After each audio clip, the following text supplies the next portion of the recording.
Oi pessoal, vocês viram que eu andei sumido no mês de fevereiro e tudo isso foi por conta da rinha de back-end. E o que é rinha de back-end? A rinha de back-end é um concurso criado pelo Zé Franceschi, que esse é o nome dele, que no GitHub, que é para você, ele dá um desafio para você fazer com recursos limitados e um teste de estresse. Então o que é a rinha de back-end? A rinha de back-end, ela consiste em você construir uma aplicação com duas instâncias da sua API, da framework que você escolher, e um banco de dados mais um gerenciador de carga, que no caso ali podia ser qualquer um, mas eles recomendavam o Nginx, pelo menos no exemplo do arquivo de exemplo. E tudo isso dockerizado. Toda essa estrutura precisava receber 60 mil requisições num prazo ali de uns 3 minutos, e tinha algumas validações, e a carga em si, de inserindo e removendo saldo, não expliquei, era tipo um saldo de uma conta bancária,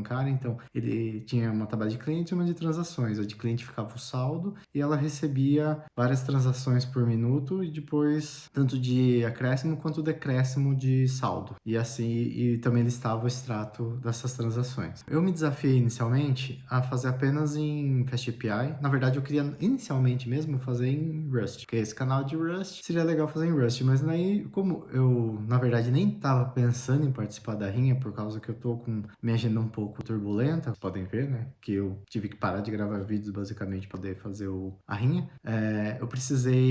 Eu preferi fazer em Python inicialmente, em FastAPI, que é uma framework que eu já tenho um certo domínio, e depois me mover para Rust, que daí eu pensei em usar o NTEX, que hoje, pelo menos segundo o Tech Empower, que é um desses sites que fazem benchmark de frameworks, e aí no Tech Empower, hoje a framework mais rápida ali no saldo geral é o NTEX, que é uma framework Rust. Como que foi a minha jornada aí? Começando com FastAPI. Eu comecei fazendo o projeto, então eu fiz tudo na main, eu não acabei depois indo separando, isso foi um aprendizado, acho que eu acabei tendo quando eu estava trabalhando com esse projeto, tentar ser o mais simples possível. Então eu comecei criando um projeto no FastAPI usando o main.py e fiz tudo lá praticamente, depois eu joguei models para um arquivo separado e basicamente foi isso. E para fazer a regra de negócio em si, eu acabei não usando testes, até por causa do pouco que eu tinha, então eu acabei fazendo realmente meio de sopetão. E como eu fiz? Eu primeiro fiz nas regras de negócio, fui validando, na mão mesmo, fazendo teste manual. Então, funcionando, eu comecei a aplicar os testes de carga. E aí que a coisa começou a ficar interessante. Bom, para especificar bem o meu projeto, quis usar o SQL Alchemy com o SQL Alchemy ORM, FastAPI, o PyDentic para fazer o gerenciamento dos esquemas e usando o Unicorn como gerenciador, como web server, né? E com isso eu fiz praticamente uns 2 dias testando o manual, tava funcionando. E aí começou a ficar interessante. Eu fui publicando isso no meu Discord, então se você quiser, tiver interesse depois, entrar também no Discord, eu vou publicando algumas coisas lá. Então eu comecei fazendo sync, porque era o mais simples. Montei as queries e fiz o teste de carga e tava ali tomando mais ou menos uns 47% de KOs, que o KO é quando a request não vai. Então isso era uma coisa meio chata que estava acontecendo. Aí eu fui tentando fazer alguns ajustes para ver quanto eu estava usando de memória, CPU, e isso tomou um tempo. Esse foi um primeiro aprendizado é o segundo, né? O primeiro eu coloquei no main, que eu tenho costume já de deixar tudo meio separado, e começar na main e depois você fazer a separação dos arquivos foi um primeiro aprendizado. É uma coisa que eu aprendi com o Henrique Bastos, que é tentar fazer o design brotar do seu código. Ou seja, em vez de você começar já a estruturar como você quer os arquivos, se for um projeto simples igual esse, começa com um arquivo só e depois você vai separando conforme você vê que tem necessidade. Faz brotar a arquitetura do seu código. Segunda coisa que eu aprendi é não configurar suas limitações de hardware antes de você estar com um código bem equalizado. O que aconteceu? Eu comecei a tentar ajustar, porque eu pensei, se o primeiro teste que eu fiz foi sem chamar o banco, tava funcionando tudo. Quando eu coloquei o banco, eu tomei 47% de KO. O que que é a primeira coisa que eu fiz? Eu fui tentando ajustar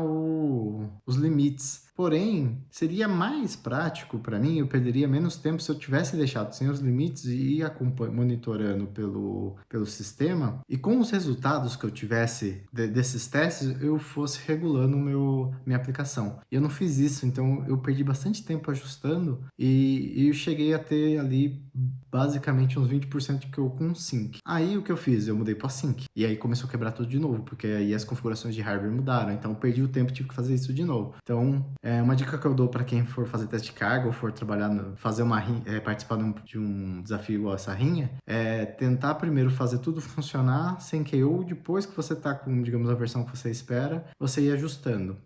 Não nesse vídeo, mas num próximo, eu pretendo trazer a minha implementação em Python usando tanto o sync contra sync já ajustadinho para vocês verem a diferença, porque com a sync eu consegui não ter nenhum KO, mas eu tive um problema ali no final que eu vou falar mais na frente no vídeo. Bom, qual era o meu ponto primeiro quando eu pensei em usar em Python? A questão do ARM. Eu escolhi o SQL Alchemy, que recentemente eu vejo muita gente reclamando, falando assim, o SQL Alchemy é muito pesado, o SQL Alchemy o ARM dá muito trabalho, ele deixa o sistema mais complexo, o negócio é usar query pura, porque o SQL Alchemy é muito pesado, ou o SQL Alchemy não é muito fácil de mexer, a documentação dele é muito confusa. Bom, primeiro ponto que eu quis trazer até quando eu estava fazendo a rinha, eu comecei a pensar, seria legal se Python tivesse algo como SQLX ou SQLC de Go e Rust, que são aplicações para gerenciar banco de dados. Mas depois, quando eu estava trabalhando no projeto, eu comecei a perceber que, na verdade, o SQL Alchemy Core, ele faz esse papel do SQLX e o SQLC. A gente só não valoriza porque eu, pelo menos, costumo usar muito o ORM, mas se você não precisa o ORM, porque o SQL Alchemy não é um ORM. E por que ele não é ORM? Para quem não viu, o Donossauro, que foi uma pessoa que me ajudou no projeto aí no decorrer do tempo, eu vou colocar um card ali com uma live que ele fez sobre SQL Alchemy. E ele mostra que o SQL Alchemy é muito mais que um ORM. Ele é uma ferramenta de gerenciamento de banco de dados bem completa para Python. Então, sabendo disso, eu continuei com o SQL Alchemy, que eu tenho bastante, já costume também de usar o ORM, quanto o SQL Alchemy puro. Eu não uso tanto a parte só de usar a query, mas eu resolvi usar o ORM. Então, fui trabalhando com ele e no assim que eu tava tomando um pouco de KOs. Lá na média dos 40, 35, tava bem maior do que o sync. No começo eu achei estranho isso. Mas eu fui trabalhando, eu fui percebendo que era o primeiro desafio, que era uma coisa que no meu último trabalho às vezes eu deixava passar, que é você trabalhar com o if for update do banco de dados. No caso, eu usei o Postgre. Postgre é um banco que suporta o if for update. Como funciona o if for update? Eu tenho aqui o meu registro. Esse registro que tem meu saldo nesse caso, eu estou usando ele para fazer uma consulta e estou usando ele para inserir e remover quantidades de saldo. O que acontece? Se eu for tirar uma foto dele no meu extrato e tem alguém atualizando naquele mesmo momento, vai ficar mais lento e eu tenho chance de ter inconsistência, porque se eu tinha 100 na hora que eu fui tirar a foto e entre o milissegundo de uma query e outra eu inseri ou removi o saldo, o valor ele vai puxar um valor diferente depois e começa a ficar lento a tabela, porque tem muita gente querendo inserir, pode dar alguns problemas e é o que acabava dando os KOs. E como a gente resolve isso? A gente coloca um if for update na sua query. E o que ela faz? Quando você pega o registro, você fala, ele está bloqueado para update. Então quem vai atualizar tem que esperar ser liberado aquela sessão para ele continuar atualizando. Isso é bom, por mais que ele demore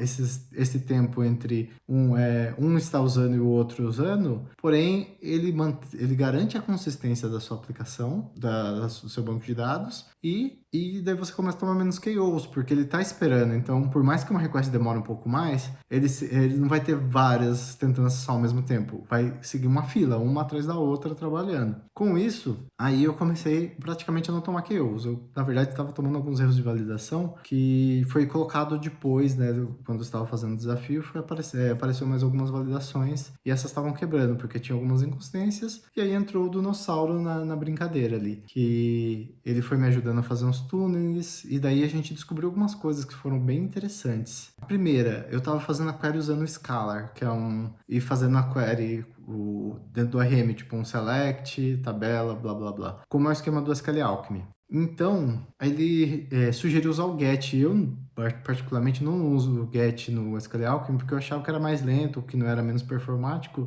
E foi o contrário, a gente começou a ganhar mais performance depois que a gente trocou a query usando o get. Existe alguma magia negra lá que o pessoal da equipe do SQL Alchemy faz, que é mais rápido que fazer o select na mão. E muito tempo atrás, quando eu trabalhava com Flask, a gente tinha alguns problemas que a gente colocava todas as colunas que a gente queria para ficar mais rápida a query, porque se a gente usasse um select asterístico, por exemplo, ficava mais lento. Só que agora esse problema aparentemente foi resolvido. É claro que isso aconteceu, sei lá, uns 5, 6 anos atrás. Então, o RM evoluiu e não tem mais esse problema. Então, outra coisa que aconteceu, por padrão, trabalhando com FastAPI, eu usava muito type annotations. E eu estava tomando alguns timeouts ainda e algumas validações estavam demorando muito. E falando com o Dinossauro lá, não estava entendendo e em algum momento eu tirei, por algum motivo que eu não me recordo, as type annotations. E começou a ficar mais rápida a aplicação, tanto na média de requests, quanto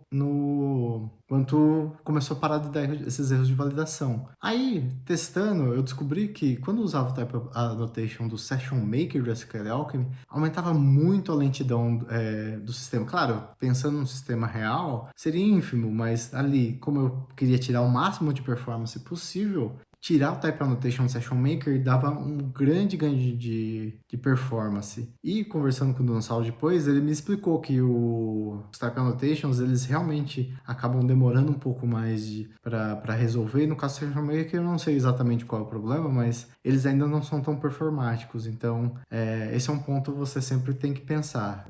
É legal usar Type Annotations, mas existe esse ônus, dependendo da sua situação, às vezes é melhor, pelo menos no caso do Session Maker, por enquanto seria melhor tirar. Outro ponto também é que no FastAPI a gente tem uma anotação chamada Response Model, que você coloca o esquema lá do PyIdentity e ele retorna para você o valor. E isso, depois, até conversando com outras pessoas, ele usa um encoder lá para fazer essa resposta que deixa mais lenta a aplicação. Tanto é que o criador do FastAPI tem uma forma de você trocar o encoder lá do Response Model para o mais rápido. Eu não sei porquê, mas ele funciona assim. Quando a gente tirou esse Response Model e começou a responder, já que a gente está passando o esquema de resposta já do jeito que a gente quer, melhorou também a performance da aplicação. E isso resolveu esse problema e a gente ganhou alguns milissegundos ali. Uma outra coisa bacana é que eu vi muita gente, eu vi bastante projetos de FastAPI que foram entregues, acho que foram 6 que foram entregues nessa rinha. O pessoal usando, a gente tinha que colocar no tipo da transação se era crédito ou débito, que era uma string C ou D, ou um char, né? Depende da aplicação, do tipo de aplicação que você está usando. E eu estava usando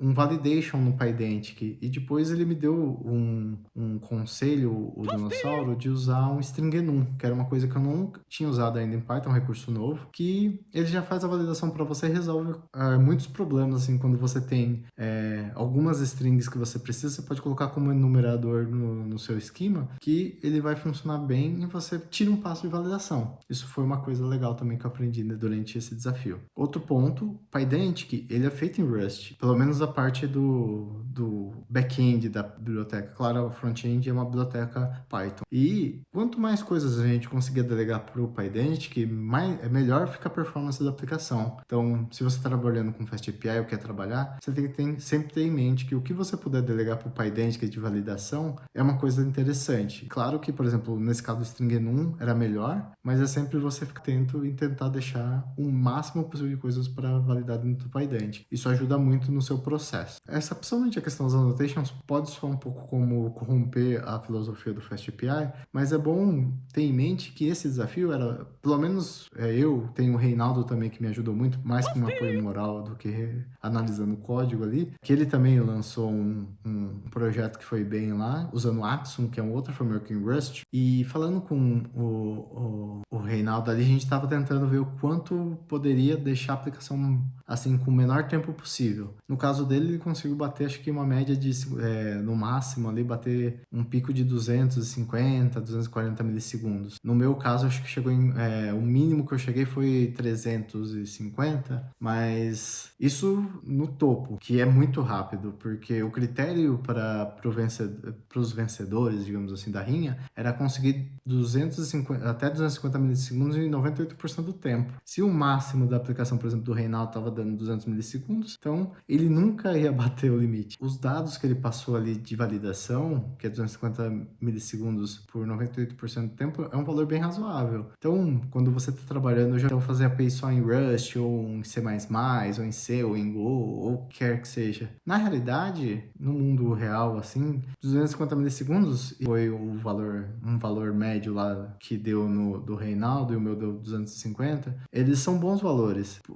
Por mais que o Axon seja mais rápido, o FastAPI não é tão desvantajoso, por mais que ele tenha mais tempo. Tem outros fatores que envolvem uma framework web. Não só o tempo de resposta, porque uma framework, uma API, muitas vezes vai chamar outras APIs, vai chamar queries muito mais complexas no banco. Então, você ficar só batendo que velocidade é tudo, eu já vi gente fazer comparação e falar, pô, Python é lento, não vale a pena usar Python. Ou já vi em alguns grupos que eu participo falando, eu só vou fazer API em Rust e não vou fazer mais API em Python porque o Rust é mais rápido. Ou eu vou usar Go porque o Python é lento. Na realidade, a rinha mostrou, eu não lembro quem é a pessoa, mas teve alguém que conseguiu bater lá sem nenhum lockout com uma aplicação em Django, Django Sync provavelmente. Ou seja, mesmo Django, que pode ser considerado uma API, uma framework mais lenta, ela entregou o que a rinha pedia. Isso mostra que frameworks não são importantes quando você fala em performance só, porque você consegue performar a maioria das frameworks mais populares. Por mais que elas tenham variações e usem recursos de uma forma diferente, o que conta muitas vezes é o gosto do desenvolvedor e o conhecimento dele naquela linguagem. Ninguém vai trocar uma API, por exemplo, em Java para Python só porque ou para Rust, porque Rust vai ser rápido. Claro que teve casos de pessoas que trocaram para ganhar, por exemplo, o uso de recursos é uma coisa importante. Se você está na AWS lá com uma malha de microserviços em Java e você muda para Rust, você vai gastar menos dinheiro porque eles consomem menos recursos. É uma outra validade estratégica. Mas para você ter uma equipe toda que conheça Rust, trocando de Java para Rust, você precisa ter pessoas que conheçam Rust. E não é tão fácil assim. Eu estou aqui divulgando o canal mais para Game Dev, né? Hoje eu estou falando um pouco mais de Web Developer porque é o que eu tenho mais experiência, mas é muito mais fácil você fazer um projeto em Python, por exemplo, que tem muito mais gente do que Rust. Eu tenho um projeto que é o Fast E-Commerce, tem pessoas ajudando nesse projeto, tem alguns contribuidores, e eu tenho certeza, eu posso falar com você com todas as letras, que se eu tivesse usado esse projeto em Rust, seria muito mais difícil ter colaboradores aqui no Brasil. E é um e-commerce, então é muito mais complicado. Fazer um projeto em e-commerce em Rust vai ser mais rápido? Claro que vai, mas qual é o ganho que eu vou ter se eu vou aumentar a complexidade para construir, vai ser mais difícil achar pessoas, porque no final o que o cliente quer é que funcione. Então, eu adoro o Rust, não me entenda mal, mas e o Rust, da última pesquisa de Rust, a Rust Survey 2023, o Rust é muito usado para desenvolvimento web, então não estou desencorajando você a não aprender Rust para web, mas o que eu quero dizer é que muitas vezes você usar o Django, que é uma framework tecnicamente mais simples de você trabalhar, você vai ter resultados muito bons, e se você precisar de performance, você consegue também com o Django. Citando novamente o Henrique Bastos, uma coisa que ele falava pra gente era, primeiro, fazer funcionar, depois fazer direito e, se precisar fazer, ficar mais rápido. Essa é uma filosofia boa pro Django, por exemplo. Se você fazer uma API em Django, você vai fazer extremamente rápido e sem necessariamente ter um conhecimento muito abrangente tecnicamente falando, e você vai conseguir colher um resultado bom. Eu adoro FastAPI, eu gosto dele, eu prefiro, e os meus trabalhos eu prefiro fazer em FastAPI ou Flask, mas é porque a filosofia de arquitetura do Flask e do FastAPI é mais convidativa para mim do que a do Django. Django, mas eu nunca vou desrecomendar o Django para ninguém, porque é uma framework muito boa também. Assim como o Rust mesmo, a diferença é que o Rust, a batalha que você vai seguir. Se você for fazer um projeto grande, como um e-commerce, por exemplo, o Rust, você pode fazer uma API super rápida. Só que você fazer um e-commerce é muito difícil, por exemplo. Fazer sozinho é mais difícil ainda. Se você for fazer toda uma camada de API feita em Rust para um e-commerce sozinho, você vai demorar anos para fazer. E vai valer a pena? Vai depender muito da sua necessidade. Outro ponto citando a Rust Survey 2023 é que a maioria dos programadores de Rust estão ou nos Estados Unidos ou na Alemanha, que trabalham profissionalmente com Rust. Então, eu estou fazendo esse vídeo para o Brasil, além de eu morar aqui na Alemanha. Se eu for procurar um trabalho aqui em Rust, provavelmente eu consiga, vendo ali, pelo menos pelos gráficos, tem muita gente que trabalha com Rust aqui. Porém, no Brasil, tem gente que trabalha com Rust? Tem, eu conheço muitas pessoas, na verdade, que trabalham com Rust, curiosamente. Mas é muito difícil, a barreira de entrada é muito grande, porque as vagas para Rust, pelo menos no Brasil, é só para seniors. Se você é um iniciante e quer aprender Rust, é legal, principalmente como segunda linguagem. Normalmente eu recomendo Rust como uma segunda linguagem. Aprenda outra linguagem que seja mais de mercado, como Node, Python, Ruby, Java, C Sharp, PHP, porque tem um mercado maior e depois vai para Rust. Porque aí você, além de você já ter um conhecimento, não ser tão iniciante assim na área de desenvolvimento, você vai aprender muitas coisas com Rust. Rust vai te trazer uma visão muito legal, principalmente num nível um pouco mais baixo de como funcionam as coisas no computador. Porque você tem que preocupar com algumas coisas que, por exemplo, com Python você nunca vai precisar se preocupar. Então, o ponto que eu queria trazer dessa discussão que eu tô trazendo aqui é: Python é bom, Rust é bom, C Sharp é bom, PHP é bom, não importa a linguagem, não importa o framework. Se elas são populares, porque tem pessoas trabalhando nela e ela vai ser performática. Se ela tiver algum problema, os mantedores vão dar um jeito de resolver. Então, por favor, tire da cabeça que frameworks são problemáticas, ou no sentido assim, eu não vou usar Django porque Django é lento, ou não vou usar Ruby on Rails porque é lento, eu vou usar Go, porque Go é rápido, eu vou usar Rust porque Rust é rápido. Tire isso da cabeça. Procure uma linguagem que você goste, pode ser Rust, pode ser PHP, pode ser Go. Se você gosta da filosofia da linguagem, se você é iniciante, talvez não seja indicada, pelo menos até uns anos atrás, quando eu vi a vaga para Go, principalmente para Go e para C++, C++ não, mas para Go principalmente, era sempre como uma segunda linguagem. É legal você, se você for iniciante, foque numa linguagem mais mercado. E depois pegue uma linguagem mais vanguarda como uma segunda linguagem. Pode ser Rust, pode ser qualquer outro tipo de linguagem. Sei lá, Zig. Mas tem uma linguagem que, digamos assim, possa te ajudar a pagar as contas. Se você tiver a sorte de aprender, por exemplo, Rust e já entrar numa vaga como júnior e continuar, beleza. Mas se você tá vendo esse vídeo e tá começando aí na área de desenvolvimento, busque linguagens que são populares ou linguagens que têm um mercado legal. Não precisa ser na sua cidade ou na sua região, mas que você vê assim mundialmente. Se você pegar pesquisas como a do Stack Overflow, você vai ver lá as linguagens que o pessoal mais trabalha. Você pode focar nelas, pelo menos procurando o mercado, ver qual você mais gosta ali e segue junto. E Rust, por exemplo, pode ser uma segunda linguagem. E eu tô falando de uma pessoa que gosta muito de Rust. E claro, como eu falei, tá sendo usada para a web, talvez daqui a alguns anos, quando alguém for ver esse vídeo, vai falar, pô, Rust agora é, sei lá, a terceira linguagem mais usada na web. Tudo bem, mas hoje Rust é uma linguagem meio de nicho ainda. Existem aplicações, principalmente na parte de criptomoedas, eu já vi para game design, tem até algumas empresas grandes que estão contratando desenvolvedores Rust, mas para web, digamos assim, a do dia a dia, assim, para bancos e seguradoras, mercados, sei lá, e-commerces, aplicações de back-office que a gente chama, eu não vejo vagas para Rust. Então, sempre é bom ter em mente isso. Mas sim, Rust é muito bom, muito rápido, mas é mais caro ter um programador de Rust, ter um programador de Python, pelo menos num júnior, digamos assim. Bom, qual que era o principal desafio ali? Eu já falei um pouco, né, que é essa questão da coluna saldo. Então, uma das estratégias foi usar o if for update, já ajuda muito. Outra aí eu vou entrar um pouquinho num repositório que não foi classificado, mas eu gostei muito eu achei muito sagaz a solução dele, foi do Wellington. Eu vou colocar na descrição o repositório dele, e ele usou procedures. Ele criou uma procedure para fazer o insert, porque tinha que validar se o saldo ia bater o limite, era uma das regras lá, e se batesse o limite tinha que dar um erro e voltar pro usuário que deu erro, porque não tem limite no saldo. Não tem, o saldo não tem, porque aquela transação não poderia passar, que é no caso não é um débito, porque ultrapassou o limite. Fazendo no Python puro, por exemplo, eu via que tinha, em comparação pelo menos a essa aplicação do Wellington, ela ficava um pouco mais lenta, coisa de 70, 100 milissegundos. E por que isso? E ela ficava muito perto do Rust do Reinaldo, que ele fez. E por quê? Porque ele usava procedures.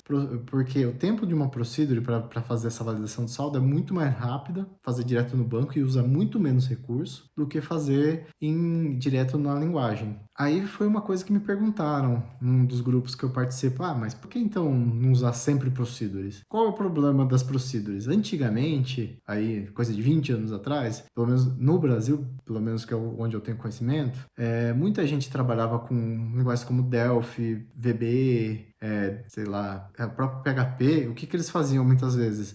Só a parte visual ali, no caso do PHP mais um meio de campo, e toda a regra de negócio da aplicação ficava nas procedures. E qual é o problema quando acontece isso? Eu trabalhei num lugar que tinha, sei lá, milhares de procedures, e aí uma procedure chama outra procedure, chama outra procedure, chama outra procedure. E daí tinha as que eles chamavam de proc-g, que era uma procedure geral que chamava 4, 5 procedures. E às vezes uma dessas procedures era uma outra proc-g. Qual é o cenário? Qual é o problema desse cenário? Primeiro, complexidade do sistema. Você tem um encadeamento de procedures muito grande, é muito difícil testar. Então, se tinha algum problema, às vezes era difícil fazer um teste. E um ponto negativo das procedures é que elas são difíceis de fazer testes automatizados. Então, se você quer manter mais robustez no seu sistema, se você tem ele todo baseado em procedures, você vai ter muita dificuldade de fazer os testes. Então, ter testes validando. Sempre vai ter que usar o teste manual para verificar se a procedure está funcionando. Então, é um problema. E qual o outro problema que eu vejo, pelo menos nesse lugar que eu trabalhei, que tinha milhares de procedures? Essa empresa usava um PowerSet da IBM, que era tipo o mainframe mais poderoso que tinha para trabalhar com banco de dados. E tinha um desses mainframes, não era bem um mainframe, mas desses servidores, ele tinha só uma instância do banco. E durante o dia ficava com 98, 97% de uso. Tanto que o vendor do banco teve que ir lá tentar ajudar a melhorar o trabalho das procedures. E porque o grande problema de você ter um sistema baseado em procedures é que elas não escalam. Você não consegue abrir 20 instâncias de bancos de dados e rodar. Tanto que você pode ver, se você já trabalha com web, você contratar o banco e escalar ele é caro. E além de ser caro, ele tem um limite. Nesse caso dessa empresa que eu trabalhei, esse era o limite. Se eu chegasse e batesse 30 mil requisições ali, o banco começava a onerar. Aí tem questão de processos zumbis dentro do banco. Vão tendo outros desafios que faziam não ser legal. E por conta desse cenário, ele acabou tendo pelo menos para muita gente que viveu essa época, acabou gerando meio que um trauma usar procedure. Então eu vejo que em muitos lugares que eu trabalhei depois, o pessoal abominava o uso. Eu mesmo, não vou negar, eu abominava o uso de procedures, porque eu sabia os problemas que elas podiam gerar e não queria usar. Porém, o caso do Wellington, ele mostrou um uso muito bom. Ali era uma regra simples, de um problema simples, e ele colocou a procedure e ela conseguiu ter 50% mais rápido fazer tudo metade do tempo do que a minha API estava usando. Então, era muito bom. Só que me gerou um outro problema, que eu fiquei na neura de tentar fazer uma query mais performática que a procedure, e basicamente eu não consegui. E na verdade eu acho que isso é meio impossível, a procedure sempre vai ser mais rápida. Mas eu gastei alguns dias nisso, isso. O Dinossauro deve ter ficado meio chateado, que eu fiquei uns 3 dias enchendo o saco dele, pensando em como melhorar a procedure. Eu pensei em usar Trigger também, que é um outro dispositivo do banco, para tentar fazer mais rápido, mas voltei pro padrão, porque para mim ali eu achei que já tava meio pirando nesse esquema. Mas voltando, procedura é legal, usando com parcimônia. Se você tem um caso que, nesse caso da rinha ali, por mais que seja simples, era o caso que mais onerava e era, digamos, o desafio de processamento da rinha. Se você roda uma procedure ali, é mais rápido. Então, o caso, eu achei a solução dele sagaz por causa disso. Tinha um limite de memória de processamento e ali a procedure encaixava bem, porque ela faria no banco vai ser muito mais rápido a aplicação. Isso é sempre uma verdade. Sempre que você rodar uma procedure, ela vai ser mais rápida. Se ela for uma procedure simples, que não tem muita regra de negócio, é mais para resolver ou nesse caso ter uma regra pequena, se ela for bem documentada, eu acho super válido, porque você está tirando um problema de performance da sua aplicação, por exemplo. Nesse caso da rinha, era bem simples, mas pode acontecer na vida real de você ter um problema da sua aplicação e fazer uma rotina mais simples, usando uma procedure, você pode ganhar tempo, a sua aplicação ficar mais rápida. E principalmente quando você está trabalhando com jobs, por exemplo, você vai fazer um relatório que ele vai ser processado posteriormente, por mais que é uma coisa que toma muito conta do banco, às vezes você quer fazer banco de leitura, banco de escrita, fazer outras estratégias. Às vezes, se você colocar no job ali uma procedure para fazer a parte mais pesada do que precisa fazer da aplicação, seja um insert, um select, o que seja, vai ser mais... você vai onerar menos da sua aplicação do que fazer direto tudo em query. Então, uma coisa legal é você não ficar muito focado só em resolver tudo pela aplicação. Claro, a aplicação vai escalar, banco nunca vai escalar igual a aplicação e vai ser sempre mais caro. Mas sempre que, nesse caso, por exemplo, que tinha pouca memória, procedure, trocar uma regra de aplicação por procedure é muito mais rápido. Então, fica esse aprendizado também. E, curiosamente, o Wellington acabou não sendo classificado. Eu acho que é porque eu dei uma olhada no repositório dele, ele mandou a aplicação sem subir o container num Docker Hub da vida, assim, ou alguma outra aplicação de containers, e daí ele fez local, e daí isso era uma regra que tinha que subir uma container público. Eu acho que daí ele foi desclassificado, mas a ideia dele era boa. Bom, outro ponto que eu vi é que no repositório ele falou que tinha desistido da Scalcom porque era pesado, e isso me deixou meio chateado, assim, com ele. Mas daí eu fui percebendo que a minha aplicação era usava 3 vezes mais memória que a dele. E aí, olhando, eu tinha colocado também eu tinha tentado usar o Dogpile, que é uma lib do criador da SQL Alchemy, para fazer uns caches também, e acabei desistindo por causa do tempo mesmo. Eu queria partir o mais rápido possível para fazer a aplicação em Rust, e já estava quase uma semana brigando com essa aplicação em Python, e aí eu tirei o Dogpile e vi que diminuiu, e aí eu fui percebendo que eu fui tirando algumas libs que eu não estava usando, e a minha aplicação foi diminuindo e ficou num tamanho legal. Isso é uma coisa legal, porque eu vejo muita gente trabalhando com Python, pelo menos, enfia um monte de biblioteca, muitas vezes nem está usando mais a biblioteca e deixa lá. Eu tive um cliente que tinha problema com lentidão na aplicação, a aplicação era enorme, gastava 1,5 GB de memória, mas tinha 500 bibliotecas, uma aplicação Django que usava PyDant, que usava a libattr, que é uma outra lib lá de esquema, usava um monte de coisa. E só de eu tirar umas que eu vi que não usava, diminuía. E ali também foi a mesma coisa. Então, talvez, dando o benefício da dúvida aí pro Wellington, talvez ele achou pesado usar o SQL Alchemy nesse caso, porque realmente, quando eu coloquei com o SQL Alchemy ali, o pouquinho mais de memória que ele usa para subir 2 workers ficava um pouco mais no gargalo, então podia ser um pouquinho mais complicado. Mas eu acho que ainda daria, mas é um ponto ali que realmente pegava no caso do SQL Alchemy. Mas fora isso, não era o problema do SQL Alchemy, o problema era a limitação de memória. No mundo ideal ali, você consegue colocar uma aplicação com SQL Alchemy e ele não vai ser um gargalo. Esse foi um dos pontos que eu queria provar. Eu acho que por mais que eu não...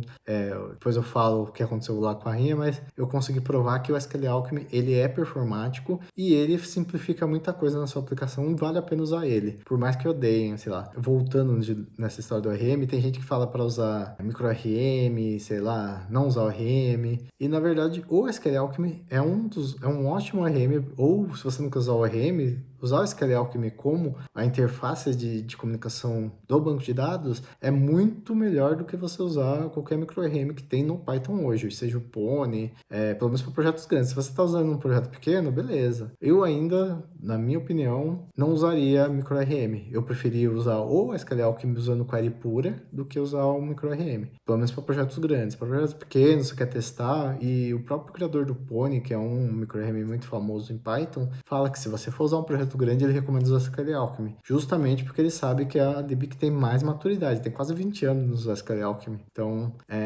não falem mal do SQL Alchemy no sentido de que ele não seja bom. Ele é bem trabalhado, tem uma equipe esforçada. Toda vez que a gente teve problema de documentação, pelo menos eu com a minha equipe, que eu falei para subir uma issue falando que tá com problemas, eles resolviam. Então, você que é desenvolvedor Python, tire da cabeça que o SQL Alchemy é ruim. Ele é bom, ele pode ter uma documentação confusa, que realmente às vezes é um pouco confusa, mas precisa de pessoas para ajudar. Se você tá vendo que tá confuso, você pode mandar para eles uma sugestão de melhoria. Essa é a magia do open source.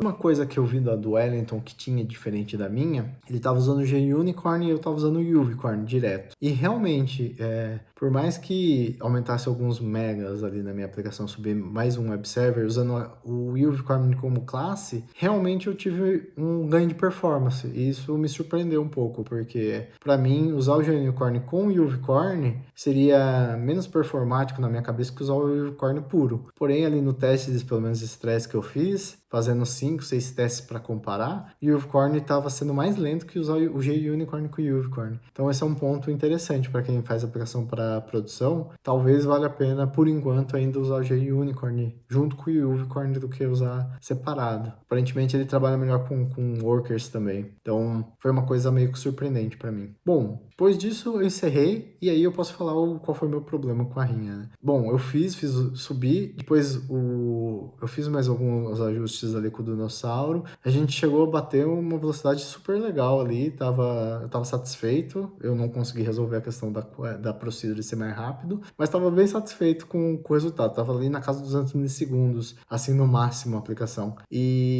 Mas aí, uma das regras da rinha é que se você quisesse que eles rodassem de novo o teste, você tinha que colocar no repositório. Eu não coloquei. E quando eu subi a primeira vez, eu subi a aplicação funcionando, mas com 2 workers, que é um problema que a minha aplicação tem. Eu não resolvi ela, vai ficar uma coisa a se ver no futuro, mas por mais que eu tivesse memória, se eu colocasse 2 workers, mesmo tirando as limitações de memória, no container eu tomava 47% KO. Se eu tirasse do container e subisse as aplicações diretas da minha aplicação sem container, não tomava KO. Se eu colocasse no Docker, mas sem limitação de memória e CPU, também dava os 47% de KO. E eu não sei o que aconteceu. Mesmo deixando com limite de memória o banco e o Nginx, quando eu movia as minhas instâncias para o container do Docker, eu uso o Podman no dia a dia, mas especificamente ali eu preferi usar o Docker porque era o que eles iam testar. O Docker estava dando 47% KO. E assim, mesmo eu rebuildando, limpando o cache, rebuildando, não era esse problema. Não sei o que aconteceu. E a versão que eu subi para fazer o primeiro teste estava com 2 workers, e daí estava tomando esses KOs. Eu resubi a aplicação, uma versão 2, e tirei deixei só um worker, porque tava lisa, não tava dando nenhum KO, mas eu não coloquei para eles rodarem o teste de novo, então ficou esse teste com os 47% de KO. Então vai ficar pra eternidade que a minha aplicação não bateu ali a rinha, mas eu vou colocar depois no GitHub Pages lá que eu consegui bater, mas não pelo menos para esse desafio. Bom, depois eu comecei a fazer o projeto do Rust. Eu comecei a usar o Ntex, que é uma framework mais rápida, e comecei a trabalhar com ele. Porém, como eu falei, eu tive alguns problemas aí de tempo e acabei não conseguindo terminar ele para rinha. Porém, depois que eu vou mostrar a aplicação em Python aqui no canal, eu vou mostrar a implementação em Ntex, que eu não subi no GitHub ainda. Vou terminar ela, eu tô ainda terminando. Quando eu terminar ela, eu vou esperar fazer o vídeo, daí eu subo para vocês verem a diferença e ver a complexidade, porque uma das coisas que eu queria trazer quando eu pensei em fazer esse vídeo sobre a rinha e participar, porque não era a minha intenção nenhuma voltar a trabalhar com web nesse meio tempo, pelo menos para fazer esse tipo de concurso, eu preferia estar trabalhando na Game Jam, alguma coisa assim, mas me sou muito, porque nas últimas semanas que tava ocorrendo a rinha, o pessoal tava falando muito mal do SQL Alchemy. Eu falei, não, eu vou fazer com SQL Alchemy, vai ficar bom. E ficou, infelizmente não pra rinha, mas eu consegui deixar ela boa. E aí vocês vão poder comparar a complexidade, né, de você montar uma aplicação Rust, que é um pouquinho diferente de Python, com certeza é mais fácil fazer em Python algumas coisas, na simplicidade. E claro, a Unitex é a forma mais rápida pelo Tech Empower. E tem um artigo que depois eu posso listar, que falando para não acreditar em bitmarks, né? Inclusive no que o cara faz. Mas não se deixe levar porque Rust é rápido, Go é rápido. Eu acho que esse é um ponto que já na rinha passada lá teve aquele vídeo famoso do Akita, e que frameworks não são tão relevantes. Todas elas conseguem alcançar o objetivo. Porém, para mim, esse objetivo nessa rinha foi mostrar que o SQL Alchemy ele é um RM competente para performance. E isso eu consegui mostrar e eu fiquei satisfeito com isso. E fiquei 2 semanas loucas ali trabalhando com Python e com Rust para fazer web. E deixei algumas coisas de lado e tudo ficou meio bagunçado, mas com o tempo agora eu vou ajustando essa questão da rinha. É isso, gente. Então, finalizando, né, o vídeo, eu vou deixar aqui o meu repositório para vocês verem, se vocês quiserem testar também a versão final ali, falar, pô, você tá errado, você tá ainda dando erro para mim, ou sei lá, me mostra aí o que quer ver. É bom ver os outros repositórios de FastAPI, comparar o que o pessoal fez, é legal, e foi bacana fazer a rinha, eu aprendi bastante coisa. Eu ainda, por mais que eu fale que eu não quero mais trabalhar com web, eu ainda trabalho com web, né, eu tenho meu projeto lá, o e-commerce. Muitas das coisas que eu fiz na rinha ali me deu insights para trabalhar com o meu projeto do Fast E-commerce, e foi legal, assim. Então, provavelmente no futuro eu devo trazer um pouco mais de vídeos sobre web aqui, porém, ainda vou continuar o foco no Bev. Eu fiz um vídeo aí recentemente falando sobre a Foundation.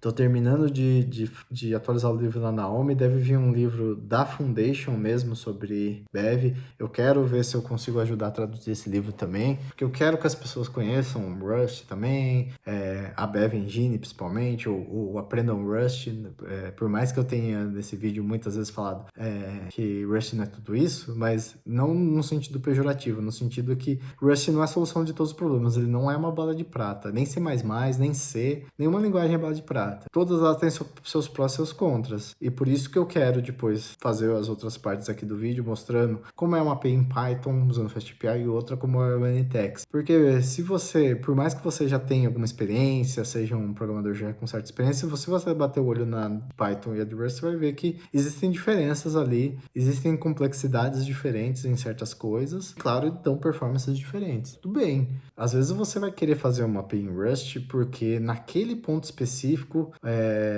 por exemplo, nesse mesmo de transação, você tá com 1 milhão de transações por hora, que é pouco ainda, mas sei lá, você tá com 1 milhão de transações por minuto, que esse é bastante. Aí realmente você vai abrir 200 instâncias, sei lá, em Python ou qualquer outra linguagem, e você percebe que usar Rust você vai ter um ganho de dinheiro porque você vai precisar de menos instâncias. E aí você vai querer aplicar, ou você gosta de Rust, consegue montar uma equipe de Rust aí legal e fazer o projeto em Rust também. Nada te impede, eu não impeço ninguém de fazer projetos em Rust.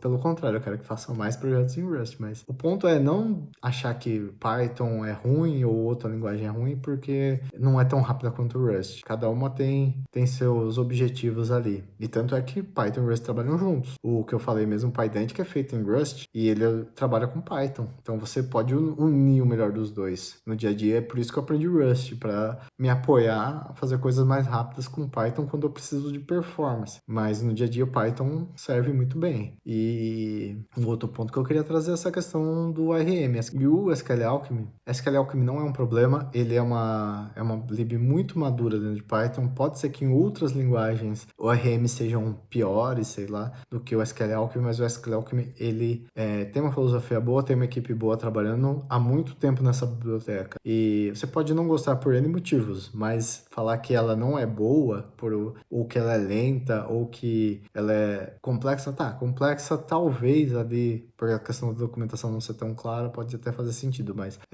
ela é uma biblioteca que tecnicamente é fácil de usar, ela tá, acho que muito mais perto agora para quem conhece SQL de algumas coisas, ela tem os seus complicômetros para algumas coisas, mas ela funciona muito bem e ela, se você não está trabalhando com Django que tem um RM próprio ou alguma outra linguagem que tem seu próprio RM em Python, eu recomendaria sempre usar para projetos grandes, pelo menos, ou mesmo pequenos, se você quer usar só query ali, ele consegue te dar algumas abstrações legais. Se você, por exemplo, já conhece um SQLX, SQLC, que é basicamente um meio campo ali para trabalhar com o banco, o SQL Alchemy faz o mesmo trabalho, você não precisa do RM. Então, você pode usar da forma que você quiser ele é uma ótima ferramenta dentro do ecossistema do Python. Olá pessoal, aqui é o Jonatas do Futuro. Eu acho que eu fiquei um pouco emocionado falando sobre SQL Alchemy durante o vídeo. Eu queria fazer aqui rapidamente só uma comparação rápida, que é, aqui eu tenho uma query feita em... Deixa eu fechar isso aqui. Tem uma query aqui que é feita usando SQL Alchemy. Então eu tenho esse options.joinLoad, que eu estou carregando aqui um join, falando que ele vai ser inner join, falando que o transaction é igual ao client ID, dando um other by, dando um if update e um limite. Agora eu queria mostrar de outros ORMs. Vou começar aqui pelo PyDAO, que é um ORM do Web2Py, que é uma framework bem antiga aí de Python. Então eu defini uma tabela chamada thing, e aí a dbthing deu insert aqui de um share, e aqui é o select. Então dbthing.name.startwithc. Está procurando todas as... Aqui é um select com um string, e daí dá um dbquery select rows. O Omar, que é um microframework mais novo, aqui também tem como ele faz um get muito parecido com o do SQL Alchemy, e puxa um first aqui. E aí ele tem outras queries aqui, dá para vocês verem, mas basicamente sempre vai ser get, vai passar o parâmetro. E finalmente eu tenho aqui o POE, que é uma outra microframework, ou microRM, que faz um nome da tabela, select.join.where, e vai colocando os parâmetros que você precisa. Aqui tem o select com join, com group by e com other by.